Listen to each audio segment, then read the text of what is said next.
오늘 전 여러분에게 가장 슬프고 괴로운 일을 만났을 때 우리가 어떻게 해야 될 것인가 하는 말씀을 드리고자 합니다. 세상을 바라보면은 너무나 슬픈 일이 많습니다. 전세 사기로 3명이 목숨을 잃고, 전세 사기로 어떤 30세에 된 가정 신혼주부는 자살을 또 했습니다. 재산을 몽땅 다 전부 잃어버렸습니다. 7천만 원인가 8천만 원 했던 전세자금을 전부 잃어버리고, 그래서 실망하고 낙심한 나머지 생을 끊은 사람도 있습니다. 세상을 돌아보면 우리가 감당할 수 없는 수많은 어려움을 만난 사람들이 너무 많습니다. 어떤 사람들은 배우자의 죽음을 만나기도 합니다. 어떤 사람들은 자녀의 사고나 또는 정말 그 감옥에 가는 일도 만나기도 합니다. 또 어떤 사람들은 불치병, 고치기 힘든 질병을 만나기도 합니다. 어제 우리 이동진 강사가 새벽 예배 때 우리 조이 병원 때문에 병원에 갔는데, 그런 여러 가지 그 병들이 주부들이 아기들을 안고 정말 슬픔에 잠겨 있는 그런 모습이 상상이 되었어요. 조이는 아무것도 아니라는 거죠. 근데 어떤 사람들은 머리에, 뺨에 여러 가지 그물 때 가슴이 미어지는 아픔을 겪었습니다. 인간이 할 수 없는 수많은 어려움과 질병을 만날 때 그 인간의 삶이라는 것은 얼마나 괴롭고 슬프고 낭망이 될까. 그래서 저는 오늘 여러분에게 가장 슬프고 괴로운 일을 만났을 때 우리는 어떻게 해야 할 것인가, 그 답을 오늘 본문을 통해서 말씀드리고자 합니다. 최근에 어떤 그 격투기 선수 한 사람이 있습니다. 그 사람의 이름은 김동현이라는 사람입니다. 우리 청년들은 아마 김동현이라는 선수 아시죠? TV에 자꾸 나옵니다. 근데 그 사람의 이름이 동명이인이 2명 있습니다. 텔레비 나오는 그 김동현이 말고 또 다른 격투기 후배 이름이 똑같은 이름이 김동현입니다. 저 그 사람 경기를 봤어요. 그 사람 잘 싸우더라고. 근데 그 사람이 TV에 나왔는데 하반신 마비가 됐습니다. 왜 마비가 됐냐면은 갑자기 다리가 힘이 쫙 풀리고 마비가 오더래요. 그래서 왜 이렇게 마비가 올 거라고 엑스레이를, MRI를 찍어봤더니 척추가 이렇게 한쪽이 튀어나왔대요. 한쪽이 튀어나와가지고 그것으로 인해서 한쪽만 마비됐대요. 그래가지고 이제 그 척추를 수술을 해서 한쪽 다리를 고치려고 수술을 했는데 세상에 2다리가 마비가 되어버렸어. 하나가 아닌 2다리가. 그게 의사의 잘못인지 아닌지 몰라도 2다리가 힘을 못 쓰는 거예요. 그 인생이 심각한 절망에 빠진 거죠. 근데 아내가 있더라고. 그리고 아기가 있더라고. 아기가 한 7개월인가 몇 개월 됐는데 간단하게. 그리고 부인은 너무 착한 전형적인 주부입니다. 아주 착한 여자. 근데 그 깐난아기와 어린 그 신혼의 아내를 안고 이 남자가 이렇게 자기 자신이 무능한 가장이 되기 때문에 슬퍼하는 거예요. 그걸 보면서 야, 어떻게 한순간에, 그래서 거기 그 감독했던 간장이 있는데 그걸 보고 기가 막혀가지고 저렇게 씩씩하고 뭐 체력도 좋고 UFC 그 경기에 촉망받는 그 김동현이 동명이인 그 사람이 엄청 잘하는데 저렇게 될 줄을 몰랐다는 거예요. 그래서 재활을 해가지고 조금 이렇게 휠체어를 타고 다니는데 애기 그 100일 사진 찍어주려고 이렇게 하는 모습도 있더라고요. 그걸 보고 야, 참 굉장히 슬픈 마음을 갖게 되고, 겉으로는 태어난 척하면서 웃으면서 별일 없는 것 같지만 그 속에서 얼마나 가슴이 아프겠어요.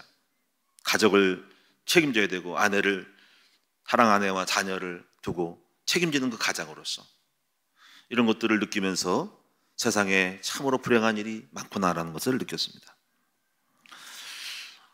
한문철 블랙박스라는 그 영상을 가끔 텔레비에 들어보면은 자주 나옵니다. 채널이 바로 그 부분이 나옵니다. 한문철 변호사 자동차에 대한 부분. 그때 영상을 한번 기억이 나는데 이것도 젊은 청년인데 그 오토바이를 타고 배달을 합니다. 그래서 신호를 기다립니다. 좌회전하려고 딱 제대로 된 정지선에서 다른 차랑 신호를 기다리는 거예요. 좌회전하려고. 근데 맨 앞에 섰어요.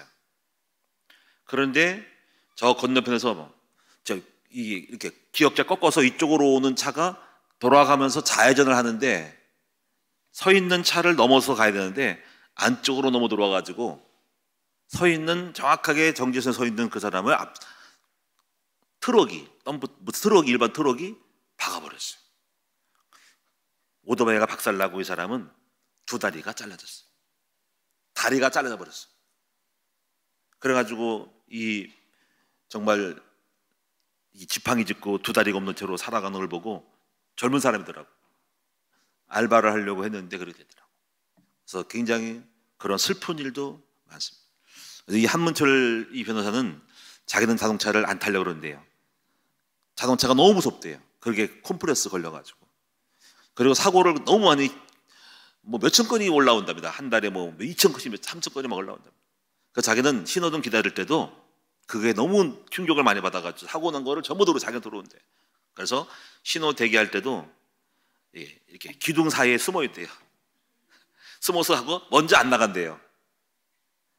다른 사람 뒤따라간대요. 그거는 그만큼 서 있을 때 막 갑자기 차가 달려올 수 있다는 거죠. 그만큼 그 사람은 너무 사고를 많이 나가지고 자기는 차를 타지 않고 걸어 다니는 것이 좋대요. 자기 부인 자동차 가면은 타지 말라고 막 그러는데요. 지나치겠지만은 그 정도로 사고를 많이 만났다는 이야기입니다. 우리는 이와 같이 이 땅에는 우리가 겪어보지 못했던 다양한 사람들, 암이라든가 불치병이라든가 수많은 질병에 고통당한 사람이 너무나 많고,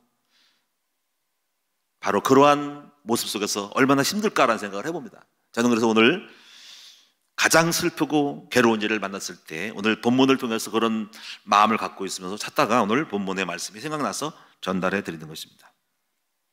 오늘 여러분들은 혹시 여러분 속에 슬프고 괴롭고 답답한 일을 만난 적은 없습니까? 오늘 본문에 보면 다윗이 바로 그러한 고통과 슬픔을 만난 사람이었고, 바로 그 사람이 오늘 이 본문의 말씀을 기록하면서 우리에게 위로를 하고 있는 것입니다. 2절에 보니까는 이렇게 표현을 했습니다. 2절에 악인들이 내 살을 먹으려고 내게로 왔으나, 이렇게 내 살을 먹으려고.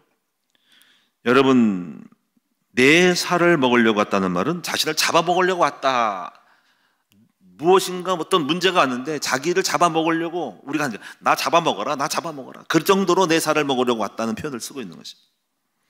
3절에 보면 또 이렇게 자기의 닥친 문제를 이렇게 표현합니다. 3절에 보니까 군대가 나를 대적하여 진칠지라도 내 마음이 두렵지 아니하며. 여러분, 한 명이 나를 죽이려고 와도 벌벌 떠는데, 저도 옛날에 저를 죽이려고 막 왔는데 약간 떨리더라고. 나를 죽이려고 왔다는 소식이 들었어요. 네, 그때 떨리더라고. 근데 여기 보니까는 이 다윗은 사울의 군대가 자신을 죽이려고 떼거지로 막 몇십 명이 몇백 명이 막 와서 도로 자기 집주인을, 자기를 죽이려고 추격하고 있다는 거예요. 얼마나 두렵겠습니까?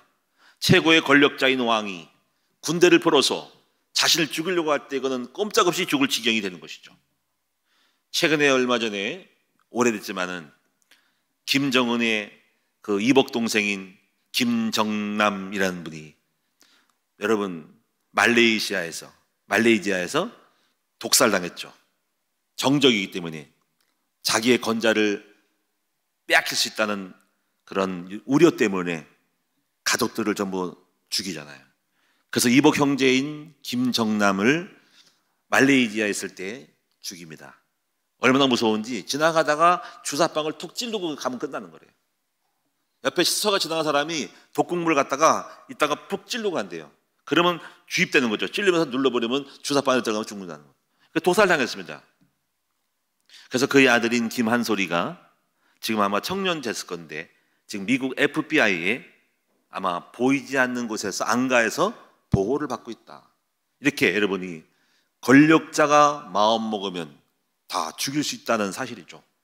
이 오늘 다윗이 바로, 물론 지금보다 정보망이 좀 약하겠지만 그 당시에 최고 권력자였던 사울왕이 군대를 풀어서 다윗을 죽이려고 할 때 다윗은 얼마나 떨리고 괴롭고 답답했을까 하는 것을 상상해 볼 수 있습니다.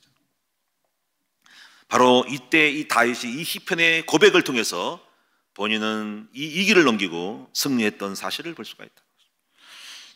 오늘 다윗은 어떻게 하여서 그 괴로운 고통에 두려운 떨리는 시간을 지나고 이기고 승리했는가라는 것들을 오늘 본문을 통해서 찾아와 보겠습니다.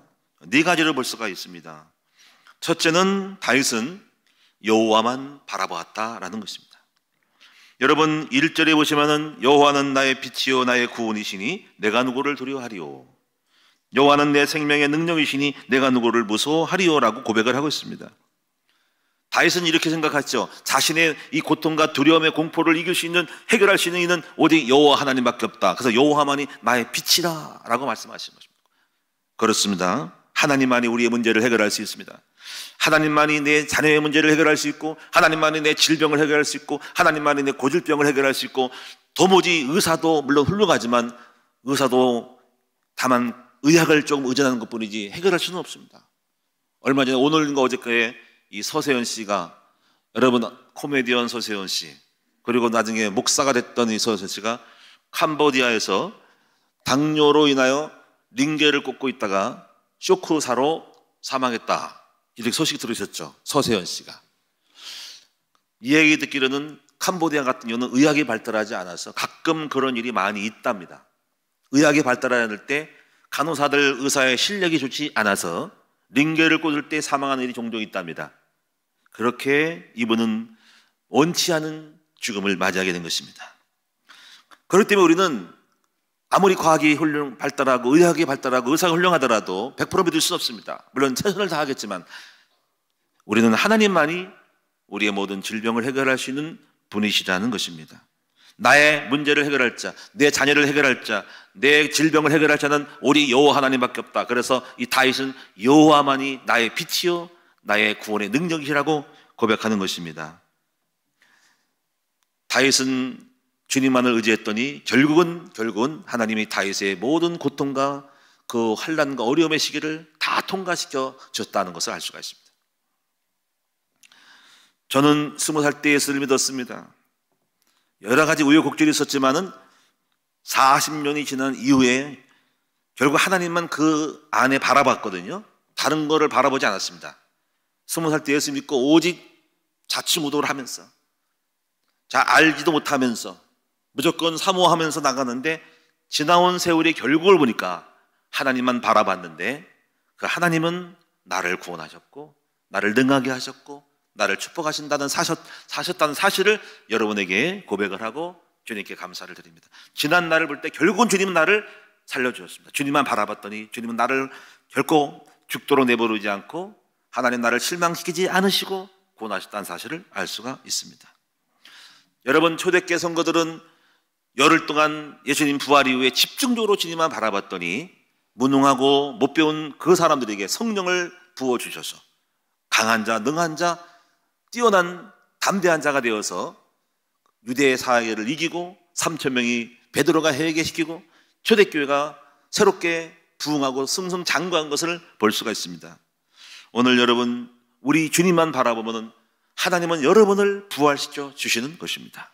그래서 오늘 여러분이 지금 눈에 잘 안 보이는 것 같아도 여러분 오직 주님만이 나의 어둠 속에 빛이심을 믿으시고 주님만을 바라보는 여러분 되시고 또 그런 고백을 하면서 나아가는 여러분 됐으면 좋겠습니다. 오늘 이 밤에 그렇게 고백하십시오. 바로 1절처럼 여호와는 나의 빛이요 나의 구원이시니 내가 누구를 두려워하리오라는 그런 담대한 믿음으로 주님을 바라보는 시간 될 수 있기를 축원합니다. 두 번째, 다윗은 어떻게 해서 그 괴로운 시절을 보냈을까요? 두 번째는요, 다윗은 성전에서 하나님의 은혜를 사모하였습니다. 여기 4절에서 6절까지 보시면 이런 말씀이 있습니다. 내가 여호와께 바라는 한 가지 일, 그것을 구하리니 곧 내가 내 평생에 여호와의 집에 살면서 여호와의 아름다움을 바라보며 그의 성전에서 사모하는 그것이라. 여호와께서 환난 날에 나를 그의 초막 속에 비밀히 지키시고 그의 장막 은밀한 곳에 나를 숨기시고 높은 바위에 두시리로다. 바로 평생에 여호와의 장막에 살았더니 하나님이 초막 속에 나를 비밀히 지키시고 은밀한 곳에 숨기고 높은 바위에 두셨다는 것은, 높은 바위에 둔다는 것은 묻짐승들이 올라오지 못하도록 높은 곳에 나를 보호하신다는 의미가 되는 것입니다. 오늘 여러분이 여호와의 집에, 평생 여호와의 집에 사시는 여러분 됐으면 좋겠습니다. 아마 여러분, 우리가 보호를 받을 때면 여러분이 지금 환난을 당하고 말할 수 없는 고통과 해결할 수 없는 그런 무능함을 느낄 때에 여러분이 살 수 있는 길은 딱 한 가지, 바로 여호와의 집에 사는 것입니다. 물론 여러분이 여호와의 집에 산다는 건 쉽지는 않지만, 그 말은 뭐냐면 정말 성전에 들어가서 계속 주님과 교통하고 기도할 때에 하나님이 해결해 주신다는 겁니다. 그리고 또 그렇게 해야만이 여러분이 그 답답함과 괴로움을 이길 수 있는 힘을 얻는 것이 바로 성전 생활이라는 것입니다. 오늘 여러분이 이제 성전에서 하시는 여러분 되시기 바랍니다. 그래서 여러분이 한나가 여러분 아기를 못 낳고 그 두 번째 바로 불인나로부터 계속 핍박받았습니다. 너는 아기도 못 낳는 여자면서 여러분 굴러온 돌이 박힌 돌을 뺀다는 말처럼 계속 핍박하고 비웃었을 때 한나가 할 수 있었던 유일한 길은 바로 성전에서 깊이 기도했는데, 어느 정도까지냐면 그 당시 엘리 제사장 목사님이라고 했죠. 목사님이 보실 때 여자가 쫑얼쫑얼 거리는데 술 먹고 쫑얼쫑얼 거리는 것처럼 보일 정도로 깊은 그런 하나님과의 고독 속에 깊은 교제 속에 들어갔다는 것입니다. 물론 하나님과 교통한 것이 그렇게 보인 것이죠. 그 정도로 한나가 깊은 기도했을 때 하나님은 그에게 답을 주셔가지고 한나는 사무엘을 주께 드린다는 고백을 하나님께 찾아내면서 결국 하나님이 아기를 얻는 일이 벌어지는데, 그 아기가 바로 사무엘이었다는 사실입니다. 오늘 여러분, 여호와의 집은 무엇을 하는 곳이냐? 만민이 기도하는 곳이다. 그래서 교회는 여러분이 기도하기 딱 좋은 장소로 만들어야 됩니다. 그래서 오늘 저는 여러분이 철회하는 분들을 매우 기쁘게 생각하고 교회가 살아있다는 증거가 됩니다.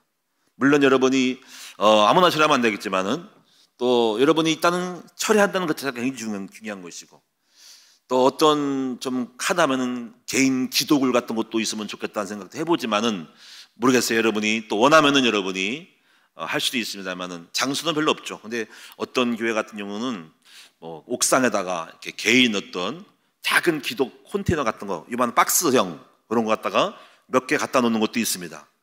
혹시 여러분이 그게 필요하다면 할 수 있는 마음도 있습니다. 물론 여러분 여기서 충분히 다 구석구석마다 할 수 있기 때문에 그렇지만은 막 그런 것도 생각은 안 하고 있는 것은 아닙니다.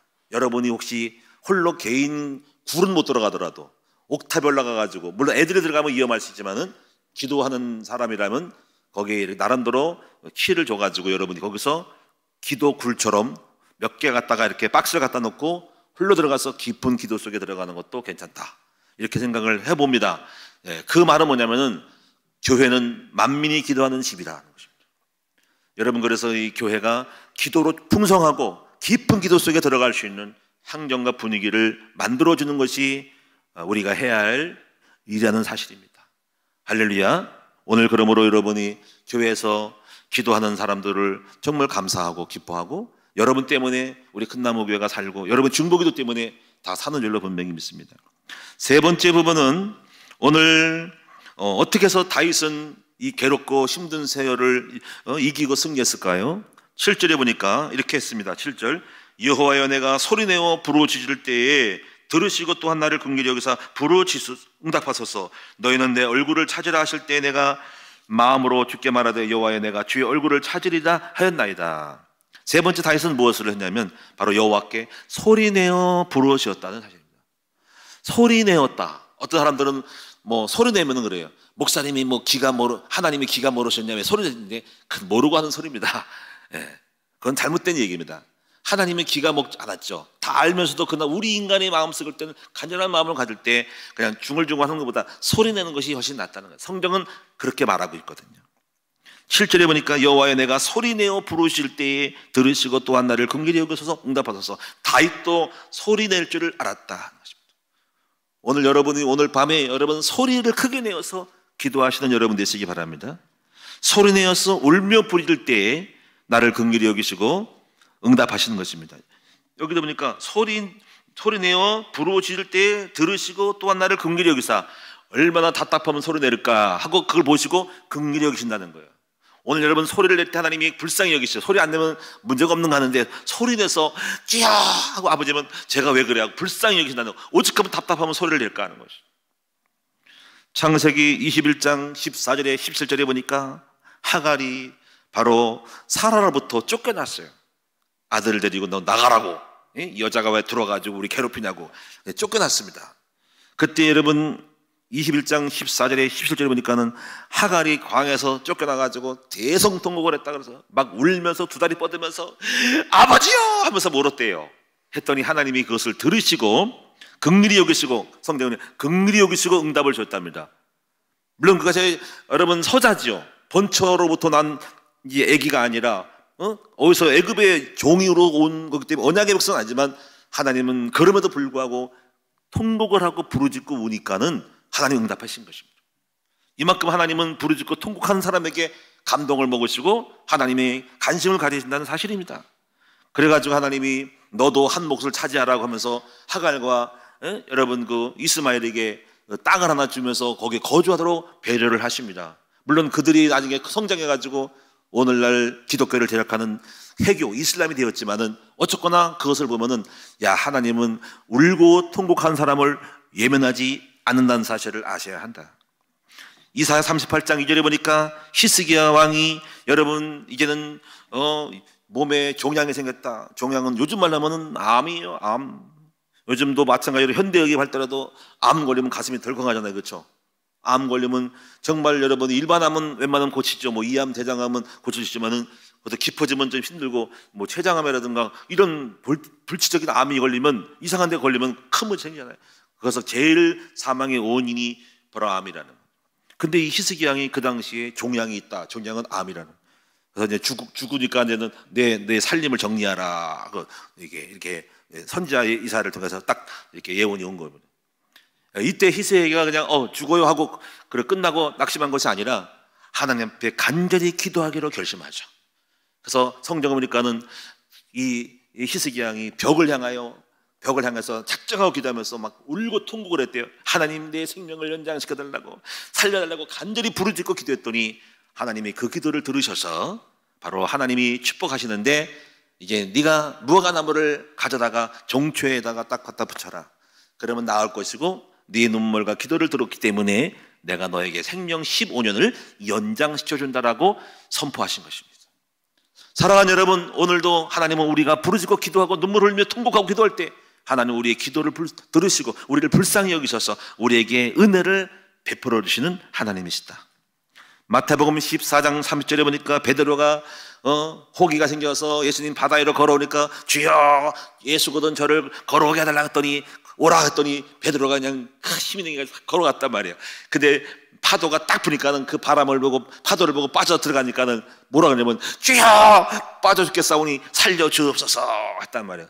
그 예수님이 그 부르짖는 소리를 들으시고 손을 잡고 일으키면서 건져주셨다는 거예요.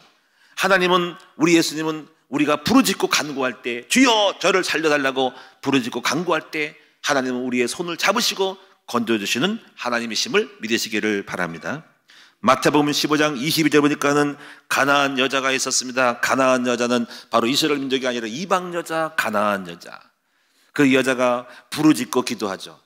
예수님 내 딸이 흉악히 귀신 들렸나이다. 그러니까는 이렇게 소리 지렀단 말이에요. 그러니까는 제자들이 그 소리 지르니 따라오니까는 예수님께 말합니다. 예수님 저 여자가 귀찮게 하거나 따라오는데 어떻게 할까요? 보낼까 했더니 그러니까 예수님이 아무 말도 그냥 가십니다.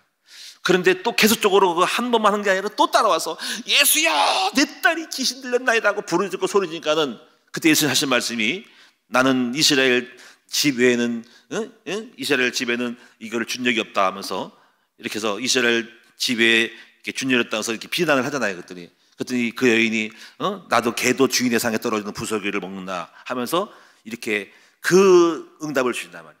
여기 중요한 거는 뭐냐면요, 여자가 부르짖고 따라올 때 주님이 들은 척도 안 했어요 처음에는. 그런데 그 다음에 또 따라와서 그냥 예수야 내 딸이 귀신들다고 부르짖으니까 그때 제자들이 와서 예수님 저 여자가 쫓아와서 계속 괴롭힙니다 했더니 그때 대화가 된 겁니다. 여러분 우리는 부르짖을 때 한 번만 부르짖는 것이 아니라 계속적으로 응답할 때까지 부르짖고 부르짖을 때 하나님 귀찮아서라도 아유 귀찮아 하면서라도 여러분의 기도를 들으신다는 것입니다. 오늘 여러분 부르짖는 것은 굉장히 중요한 축복 중의 축복이고 하나님이 얼굴을 그에게 돌리시는 것이 되는 것입니다. 주의 얼굴빛을 부르짖는 자에게 특별히 관심이 갖는 것입니다. 오늘 밤에 여러분이 한번 소리 질러서 부르짖고 기도하는 여러분 되시기를 축원합니다. 그런데 하나님은 그러면 여러분에게 긍휼히 여기시고 여러분은 불쌍히 여기셔서 여러분의 소리에 소원에 귀를 기울이사 은혜를 베풀어 주신 줄로 믿습니다. 기도란 그래서 무엇이냐? 기도가 무엇일까? 기도란 예수님께 계속 소리내어 기도하면서 예수님을 귀찮게 하는 것이다. 저는 그렇게 생각을 해요. 여러분, 기도는 무엇이에요? 소리를 질러서 주님을 시끄럽게 만들어서 귀찮게 해서 주님의 관심을 끄는 것이 바로 기도다 하는 것입니다. 누가 오늘 밤에 관심을 끄는가 봅시다. 누가 그렇게 할까요? 쥐야 하면 거기서 주님이 여기 거기 주님 고개 돌리기 바쁘시겠네. 동쪽에서 서쪽에서 누가 소리를 지를까? 누구의 관심? 물론 여러분이 그 기도를 두고 야 우리 큰나무교회 소리 질러 기도하는구나 하고 주님의 관심이 다른 교회도 있지만 우리 특별히 큰나무교회 여러분에게 있고 여러분 가운데서도 여러분이 누군가가 특별한 관심을 끊는 여러분 됐으면 좋겠습니다. 시편 28편의 2절에 보니까 내가 주의 지성소를 향하여 나의 손을 번쩍 들고 부르짖을 때에 간구하는 소리를 들으소서. 다윗도 무엇을 하느냐면요, 지성소를 향해 두 손을 들고 소리 지르면서 기도하는 것이 다윗이었다는 거예요. 다윗이 훌륭한 왕이니까 점잖게 주여 이렇게 한 줄 아세요? 다윗도 여러분 좀 방정맞게 주여 이렇게 했다는 거예요. 오늘 밤에 여러분이 소리를 지르면서 여러분이 주님을 깜짝 놀라게 하는 기도가 되기를 바랍니다. 두 손을 높이 들고 두 손은 항복합니다. 항복합니다. 주여 저를 용서하시고 저를 불쌍히 여기시고 저를 도와주세요. 저를 건져달라고 하는 것이 두 손을 두고 높이 부르짖고 기도하는 것이라는. 네 번째는요, 다윗은 산자들의 땅에서 여호와의 선하심을 볼 줄 믿었다라고 하는 것입니다. 오늘 여기 13절을 한번 읽어봅시다. 13절 같이 시작. 내가 산자들의 땅에서 여호와의 선하심을 보게 될 줄을 확실히 믿었도다. 오늘 우리는 산자들의 땅과 죽은 자들의 땅이 있다 하는 것입니다. 여러분 우리는 어느 곳에 서야 되냐면 산자들의 땅이 있을 때 살고 죽은 자들의 땅에 있으면 죽습니다. 우리가 이스라엘 성지를 갔을 때 바로 우리는 두 산을 앞에 뒀죠. 하나는 에발산과 그리심산. 에발산은 죽음의 산이고 저주받는 산이고 바로 그리심산은 바로 축복의 산이라고 배우셨죠. 그렇습니다. 우리는 어디 서야 되냐면 바로 축복의 산에 사는 생명의 산에 있어야 한다는 것입니다. 그래서 여러분이 하나님 산자들의 땅이 어딜까? 여기 있을 때 우리가 살 것을 믿어야 된다는 거죠.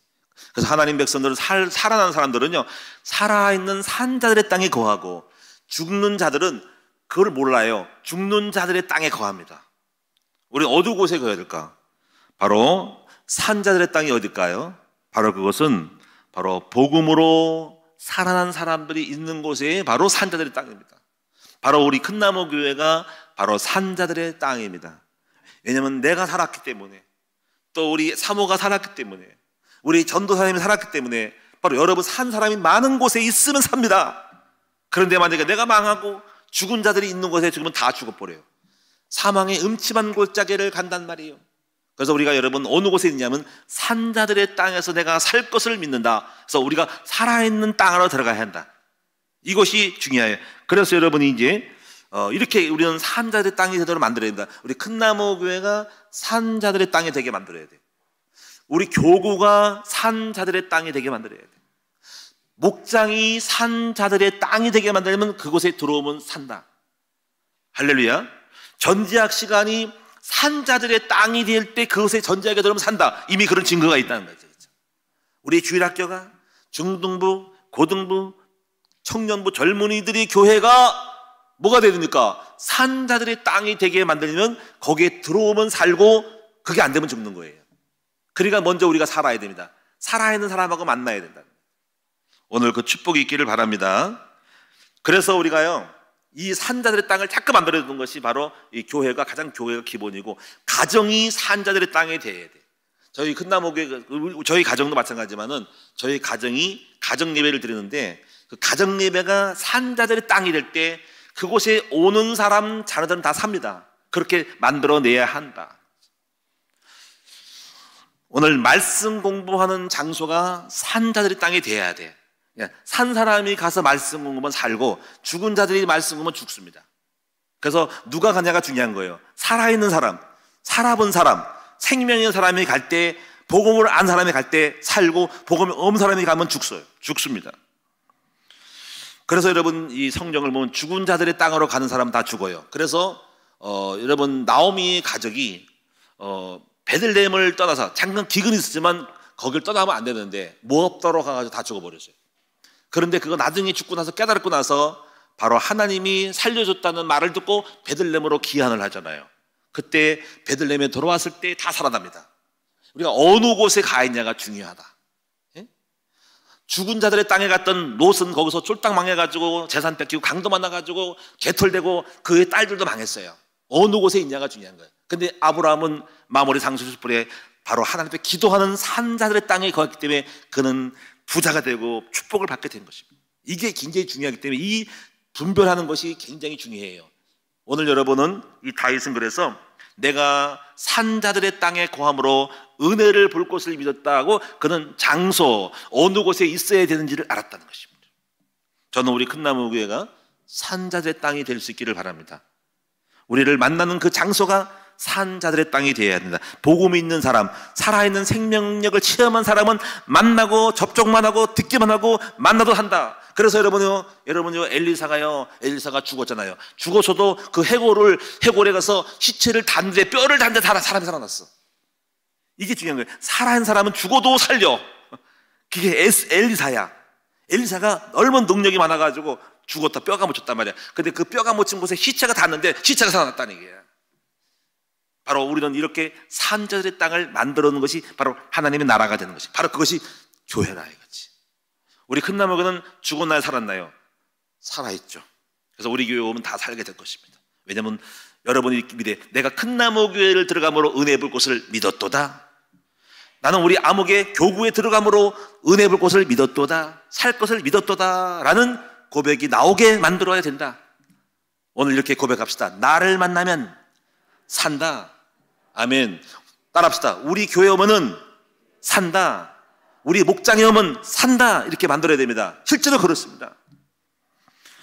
여러분 오늘 시간 결론적으로 가장 슬프고 괴로운 일을 만났을 때 네 가지를 잘 하셔야 된다. 첫째는 뭡니까? 여호와만 바라보시는 여러분 되십시다. 두 번째는 뭡니까? 바로 성전에서 살아야 돼.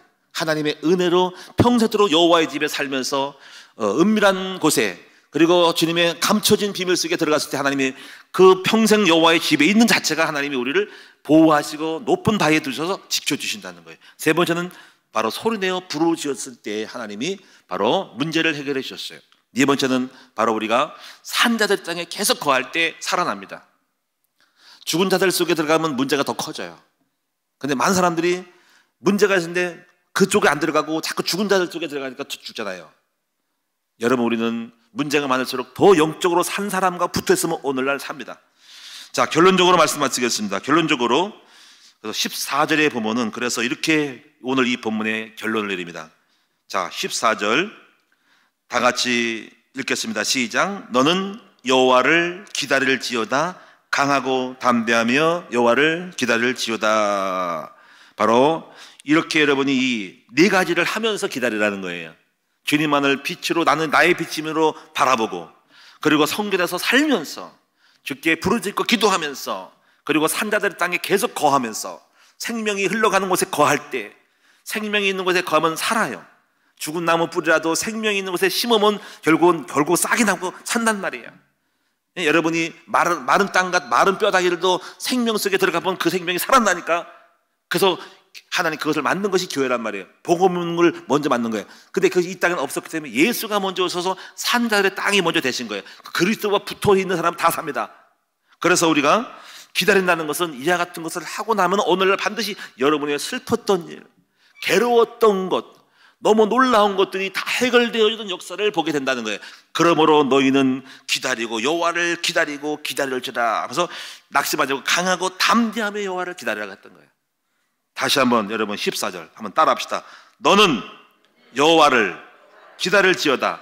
강하고 담대하며 여호와를 기다릴지어다. 그럼 마침내 여러분이 강하고 담대한 믿음을 가지고 낭망하지 말고 기다리면 오늘날 이렇게만 되어 있으면 오늘날 슬프고 괴로운 것이 다 해결되어지는 은혜를 하나님이 베풀어 주실 것을 믿습니다. 그래서 기다린다는 것은 포기하지 않는 것이다. 여러분, 포기하지 않기를 바랍니다. 기다리는 것은 결코 낙심하지 않는 것이다. 기다리는 것은 문제를 주신 목적을 아는 것이다. 여러분, 하나님은 우리에게 문제를 허락하시는데 그 이유가 있습니다. 하나님은 절대적인 주권의 하나님이십니다. 하나님은 생사화복의 주권의 하나님이십니다. 하나님은 능치 못함이 없으신 하나님인데 왜 문제를 해결하지 않을까 할 때 거기에는 뜻이 있다 이거예요. 저는 항상 문제를 볼 때 무엇을 딱 보냐면 문제는 하나님의 연장이다 이렇게 생각을 해요. 문제는 하나님의 연장이다. 무슨 얘기냐면 농사를 비하면요, 여러분요, 농부가 농기구를 꺼낼 때는 밭을 갈기 위해서 꺼냅니다. 근데 밭을 다 갈고 나서 제초 작업을 하고 뿌리고 다 하면은 그 연장을 걷어다가 다시 본래 창고에 집어넣어 버린다. 농사를 끝나면 여러분 뭐든지 톱도 들어가고 약통도 들어가고 양 뿌리는 약통 들어가고 삽도 들어가고 새거랑도 다 들어가고 다 들어갑니다. 왜? 목적이 끝났기 때문에. 우리가 문제가 있다는 것은 하나님이 절대적인 주권 속에서 우리를 밭을, 영혼의 밭을 경작하려고 바로 연장을 끄집어내시는 거예요. 그 연장이 뭐냐면 질병, 문제, 사건, 급하고 어렵고 답답한 거란 말이에요. 그러니까 여러분이 문제를 만나거든 문제를 해결하려고 하지 말고 하나님이 이 문제를 주신 이유를 찾아서 그 주의 뜻을 이루고 목적을 달성하면 우리 주님이 연장이 필요 없다, 병들 필요가 없다, 가난할 필요가 없다, 속썩을 자식이 필요 없다라고 했을 때 연장을 창고에 들여가지고 집어넣는데 그것이 문제가 해결되는 것입니다. 여러분, 문제를 해결하는 방법이 뭐냐면 문제는 연장이다. 그래서 여러분이 이 목적을 알고 여러분이 먼저 문제에 씨름하지 말고 문제의 목적을 이루는 여러분으로 이걸 찾아내야 돼. 욥기서 23장 9절과 10절을 참고하시면 이런 말씀이 있습니다. 그가 왼쪽에서 일하시나 내가 만날 수 없고 그가 오른쪽으로 돌이키시나 배울 수가 없구나. 이게 바로 9절이거든요. 답답한 상황을 표현한 거죠. 알 수가 없는 거예요. 그가 왼쪽에서 일하는데 만날 수가 없어. 왼쪽에서 일하니까 내 답답한 문제를 풀고 싶은데 아니 왼쪽에서 일하시는데 가도 없어. 아, 답답해 미치겠어. 내가 아파, 자식의 속을 썩여, 경제가 어려워, 목회가 잘 안 돼, 큰 문제가 있어. 그런 주님이 오른쪽에 계신 가보니까 안 계셔. 배울 수가 없다는 말은 뭐냐면 도무지 이해가 안 간다는 거예요. 그런데 오늘 이 욥기서에서 이분이 욥이라는 사람이 자기가 당한 문제에 뚜렷한 어떤 정답을 주지 않는데 하나 딱 아는 건 이겁니다. 그 뭐냐면 이해가 안 가더라도 딱 하나는 믿어져. 바로 그것이 뭐냐면 그러나 내가 가는 길을 주께서 아시나니 그가 나를 단련하신 후에는 내가 순금같이 되어 나오리라 라는 말씀이에요. 이게 바로 욥기서 23장 9절과 10절입니다. 오늘 저와 여러분이 뚜렷하게 왜 이런 문제를 줬나요? 왜 나에게 이런 아픔을 줬나요? 왜 나에게 이런 중병을? 왜 나에게 이런 병을? 왜 나에게 이렇게 고통을? 왜 나에게 상처를? 왜 나에게 쏙쏙은 자식을? 왜 나에게 불행한 이런 질병을 줬나요? 라고 할 때 오른쪽으로 하나 주님 만날 수 없고 왼쪽 하나 주님을 배울 수가 없으니 이해가 안 가네. 뭐 때문에 그런지 알 수 없네. 그러나 아는 것은 주께서 나를 아시나니 그가 나를 단련하신 후에는 정확한 것은 결과적으로 나를 정금 같은 순 같은 믿음으로 나오게 하기 위해서 주님은 안 보이는 것 같지만 결국은 그 목적은 안다. 결국 나를 좋게 만들기 위해서 이 일을 허락한 거라는 이 사실만은 분명한 거예요. 이런 믿음을 가지고 바로 욥은 기다리고 기다림으로 승리했다. 혹시 여러분이 정확하게 어떤 걸 꼬집어 말할 수 없는 막연함이 있다지라도 주님을 신뢰함으로 기다리고 기다려서 마침내 문제를 통해서 여러분을 만들어가고 키워서 하나님의 사람으로 만들어가고자 하는, 그래서 마침내 쓰고자 하시는 주님의 절대적인 주권의 섭리를 바라보면서 오늘도 여러분이 승리하시기를 바라고, 네가 하지만 잘하신다면 때가 되면 여러분을 부활시켜 주심을 믿습니다. 여러분의 질병을 치료하실 것을 믿습니다. 여러분의 고통을 해결할 것을 믿습니다. 여러분의 고질적인 인간의 힘으로 해결할 수 없는 과학도 의학도 포기한 것들을 해결하심을 분명히 믿습니다. 바로 오늘 가장 슬프고 괴로운 일을 만났을 때 이 시편 27편이 여러분의 네 가지가 여러분의 답이 되시고, 이 답을 갖고 나가면서 기다리고 기다림으로 마침내 응답을 보는 여러분 됩시다. 그리고 세월이 가면 어느 날 다 해결되어 있음을 보게 됩니다. 제가 그랬거든요. 얼마나 답답한지 몰라요. 그런데 주님만을 바라보고 계속 산자들의 땅에 거했더니 지나고 나니까 다 해결되어 있고 다 없어져 버렸어요. 흑암이. 아멘. 저는 기다리고 기다렸습니다. 낙심하지 않았습니다. 결코 낙심하지 않았습니다. 답답한 일이라도 거꾸로 뜸을 당하지 않았습니다. 주님을 바라봤더니 결국 지나고 나니까 하나님이 환난과 고통을 다 벗어났다는 것입니다. 그래서 어떤 일이 벌어지냐면요, 바로 이렇게 되어집니다. 바로 6절이 됩니다. 6절이 이제 내 머리가 나를 둘러싼 내 원수에 들리니, 원수를 이기는 머리에 탑이 돼버렸고요. 그리고 그의 장막에서 즐거운 제사를 들으시는 진정한 예배자가 되었고요. 그 다음에 세 번째는 그리고 노래하며 여호와를 찬송하는 그 입술이, 내 즐거움의 입술이 내 마음에 흘러넘치는 찬양이 되었다. 진정한 예배자가 됐다. 그 예배가 보면은 신앙의 결론입니다. 예배는 시작이 아니라 예배는 신앙의 결론입니다. 오늘 밤에 여러분이 이렇게 즐거운 감사의 제사, 은혜로 축복하시는 제사를, 예배를 드리는 산 제사가 되시는 여러분 되기를 주님의 이름으로 축원합니다. 우리 옆 사람하고 인사합시다. 당신의 문제는 하나님이 반드시 해결하신다는 것입니다. 여러분, 그런 의미에서 옆 사람의 한번 손을 한번 꽉 잡아봅시다. 여러분, 내 옆에 있는 영혼이 얼마나 불쌍합니까? 불쌍한 눈빛으로 한번 바라봐 주세요. 참 불쌍하다. 불쌍하죠? 저는요, 여러분 불쌍해요. 여러분 솔직한 얘기로 여러분 다 불쌍합니다. 제가 마음이 슬퍼요. 근데 여러분 이제 기도를 해줘야 됩니다. 그래서 우리가 합심해서 함께 내 옆에 있는 분들 향해서 긍휼한 마음으로 이 영혼을 불쌍히 해달라고, 돈 좀 벌게 해달라고, 병을 고쳐달라고, 속속인 걸 해결해달라고 하나님 앞에 중보기도를 한번 하도록 해보겠습니다. 다 같이 기도하겠습니다. 주여, 아버지 하나님 감사드립니다. 나의 옆에 있는 영혼들, 우리 하나님이 불쌍히 여기셔서 이들의 고통을 해결해 주세요. 답답하고 슬프고 괴로운 일을 만날 때가 많습니다. 눈물 날 때가 많습니다. 하나님 아버지, 굉장히 어렵고 힘든 일을 만날 때가 많습니다. 우리가 해결할 수 있는 길이 없지만은 오늘 시편 27편의 말씀이 아버지 우리의 답임을 믿습니다. 여호와만이 나의 빛입니다. 나의 구원의 능력이십니다. 내 산성이십니다. 그리고 여러분, 하나님 앞에 평생토록 성경에서 기도하겠습니다. 여호와의 집에 살 때 나를 은밀하게 보호해 주심을 믿습니다. 하나님 소리내어 부르짖고 간구할 때 우리 하나님은 우리의 부르짖는 소리를 들으사 긍휼히 여기시고 응답하여 주심을 믿습니다. 그리고 날마다 죽은 자의 땅에 있지 않고 산 자들의 땅에 거할 때 우리는 반드시 살 것을 믿고 은혜 볼 것을 믿습니다. 그리고 이렇게 하면서 기다렸더니 마침내 우리를 사망의 음침한 골짜기에서 건져주시는 놀라운 경험들을 할 수 있는 우리 모두가 되게 하여 주시옵소서. 하나님 아버지, 기다리게 하옵소서. 우리의 고통을 다 아십니다. 우리의 질병을 아십니다. 이것 때문에 눈물 흘리고 답답해합니다. 내 자식 어떻게 할까? 어미 아버지의 마음속에 슬픔이 있고 낭망이 있지만 우리 낙심하지 않습니다. 나의 무능함, 나의 추함, 나의 모자람이 너무 많습니다. 한계를 느낍니다. 오늘 시편 27편의 말씀에도 다윗은 엄청난 고통을 당했습니다. 자기가 불륜으로 낳은 자식이 죽었고, 그리고 또 그 이복 형제 가운데서 이복 여동생을 강간한 일이 벌어졌고, 사랑하는 아들이 또 남들을 죽이고 암놈을 죽이고, 그는 또 자기에게 반역해서 도망갔는데 또 그 아들도 결국 이제 창에 맞아 나뭇가지에 걸린 채로 죽었습니다.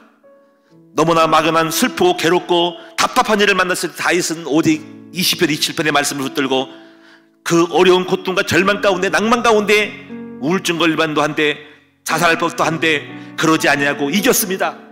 하나님, 오늘 우리도 이길 수가 있습니다. 사랑하는 우리 모든 성도들을, 우리의 답답함을 주님은 아십니다. 오직 시편 20편을 붙들고 여호와만을 붙들고 이제 성전에서 깊은 기도 속에 들어가 하나님 보호받는 그 믿음의 영적 싸움에서 승리하게 하옵소서. 향정을 바라본 낭망이 되고 두렵고 떨리지만은 깊은 기도 속에 들어가면은 주님이 나를 은밀한 곳에 나를 보호하시고 나를 감추심으로 지켜주시는 그 놀라운 부활, 그 기도 속에서 살아남는 부활, 그 하나님이 주시는 이로함, 그 주님이 주시는 생명의 능력 가지고 다시 일어나서 내 삶의 현장에 뛰어들어갈 수 있는 우리 모두가 되게 하옵소서. 그리고 우리는 두 손을 높이 들고 여호와를 향하여 주여 나를 살려달라고 기도할 때 하나님은 그 기도를 들으시고 우리의 응답하셔서 눈물을 흘리고 긍휼히 여기셔서 우리 삶의 현장에 말씀을 보내시고 천사를 파송하여 지켜주심을 믿습니다. 아버지, 우리는 죽음의 땅에 있지 않습니다.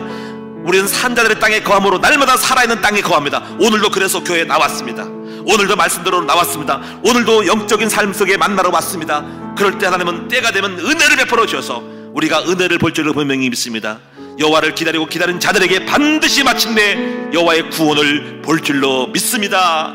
여기 있는 우리 큰나무 성도들 한 명도 빠짐없이 다 구원을 볼 줄로 믿습니다. 여호와 인자하심을 맛볼 줄로 믿습니다. 즐거운 제사를 드릴 줄로 믿습니다. 즐거운 찬양을 드릴 줄로 믿습니다. 오늘 시편 27편의 말씀이 나의 시편이 되게 하여 주옵소서. 예수님의 이름으로 기도합니다. 아멘.